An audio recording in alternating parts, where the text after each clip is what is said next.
Welcome back, my gentle people. This is Corner Stories with your daily serving of relationship stories. So let's get into it. AITA for telling my parents that being better parents to their younger children does not make up anything to me. My parents had me when they were still pretty young, both 21. They weren't really secure and didn't have a maternal or paternal instinct back then. Because of this, my dad's parents stepped up and they would take care of me when my parents were busy with school or work or anything really. I was basically raised by my grandparents for 13 years, and when I was 13 it only stopped because my life got busier at the encouragement of my grandparents. I was in extracurriculars, paid for by my grandparents, and spending more time with friends and exploring the world. My grandparents taught me a lot of skills from cooking and cleaning to how to take care of myself. They did it because they were aware I might not get taken care of if something happened to them and I was left with just my parents. For years my parents resented me.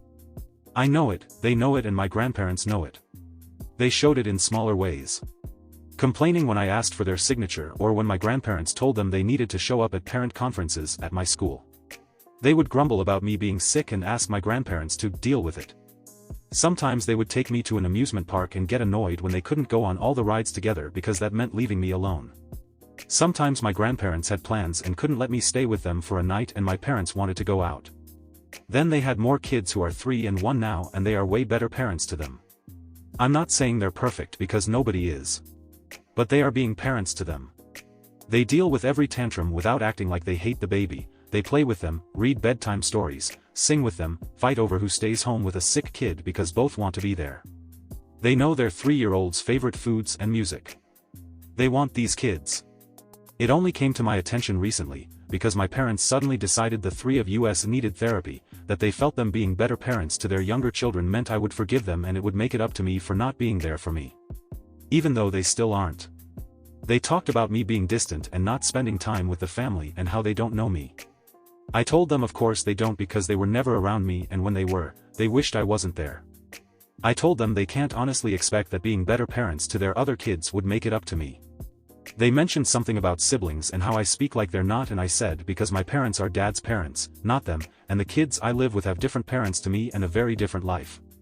I also reiterated that being better to them is good because no kid should go through what I did, but it doesn't make anything up to me.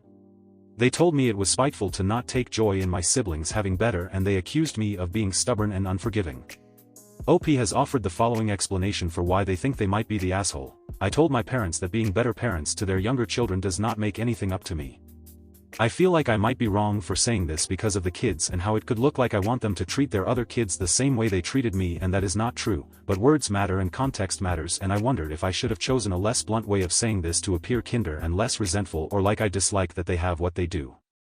Relevant comments and responses.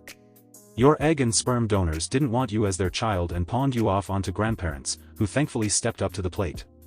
They told me it was spiteful to not take joy in my siblings having better, and they accused me of being stubborn and unforgiving.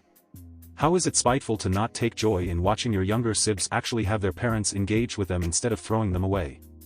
OP's response: my theory is my parents assumed that I would automatically have this really deep love for my siblings and would see them as that, siblings, and that it would bridge the gap between us without them making any effort toward me.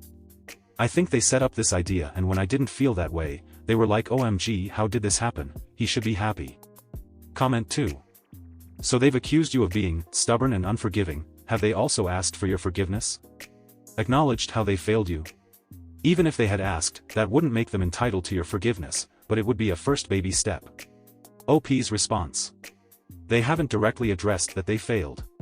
But they sort of acknowledged it by saying they felt being good parents to their younger kids would make things up to me. They have not asked me for forgiveness. And with that we will move to the second story.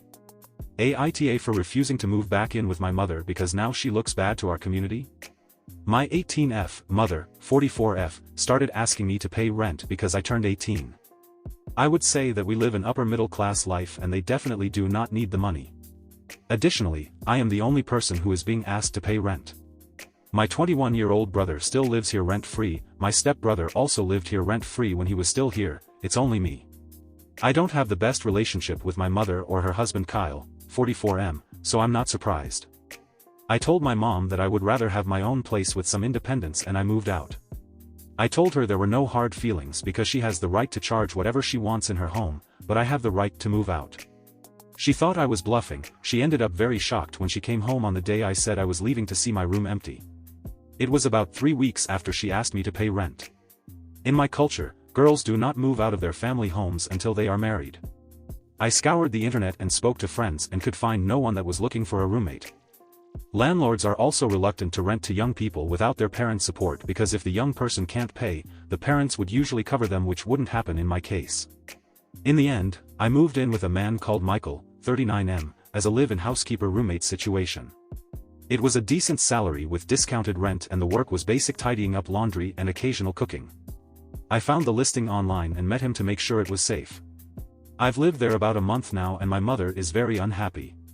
She is saying that members of our community have found out I'm living with a random man and I'm bringing shame to the family. She is demanding I move back and she promises she won't charge me rent. She also promises to treat me like an adult. I refused her offer. I've never experienced a home without yelling and bullying and it's been the best thing ever.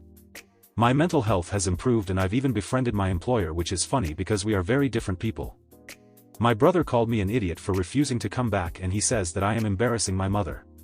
OP has offered the following explanation for why they think they might be the asshole. I might be an asshole because I won't move back in with my mother even though she has agreed not to charge me rent.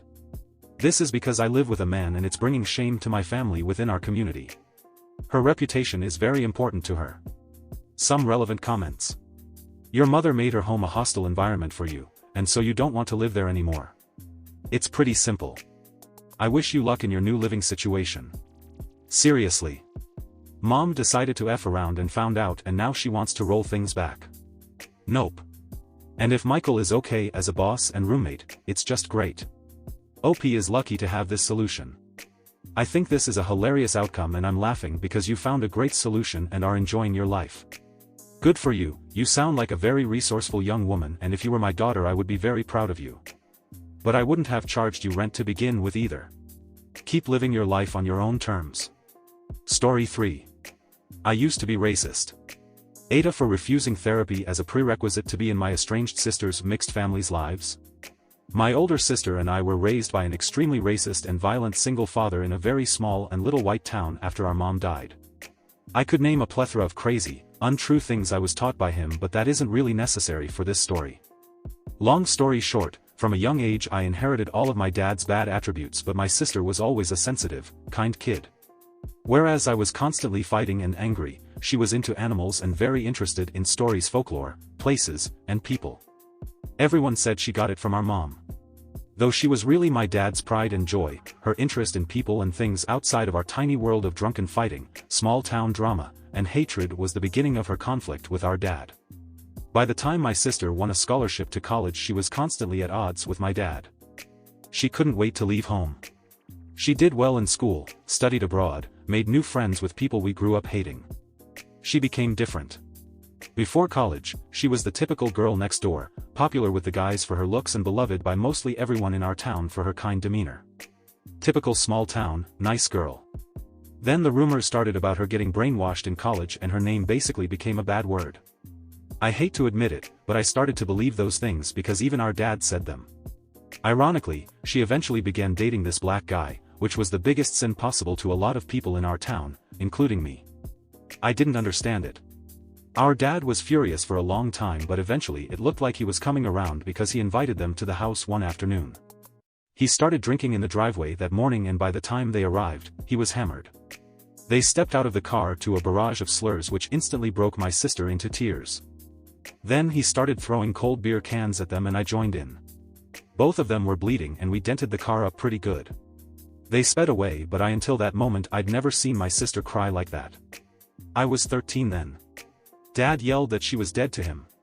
I wouldn't see my sister for nearly 15 years. I didn't even know her boyfriend's name. Our dad died a few years ago and the staggering lack of people who came to his funeral was a big wake-up call to me about the need to have loving people in your life.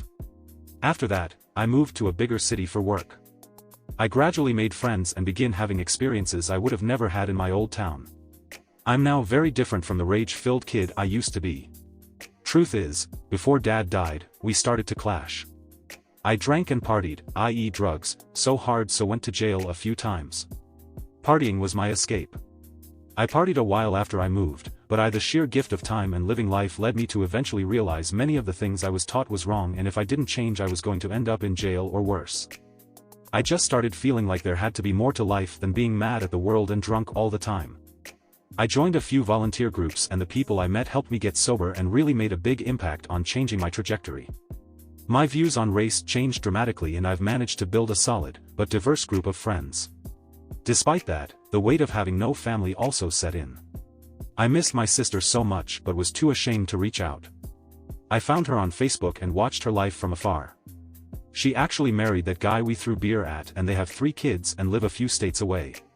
They seemed really happy in their pictures. I eventually reached out and we developed communication online. A few weeks in, I made the drive out of state and met her and her husband over dinner.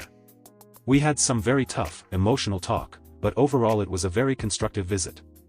I told them I wanted to be in their lives and even be an uncle to their kids. My sister then told me that I should hold off on all that for the moment. Given our upbringing and my history, she recommended I go therapy or counseling before being introduced to her kids. She said they had worked hard to make sure their kids weren't exposed to the kind of adults we grew up with. I don't know why, but I took offense because she doesn't know what I've been through since my father died.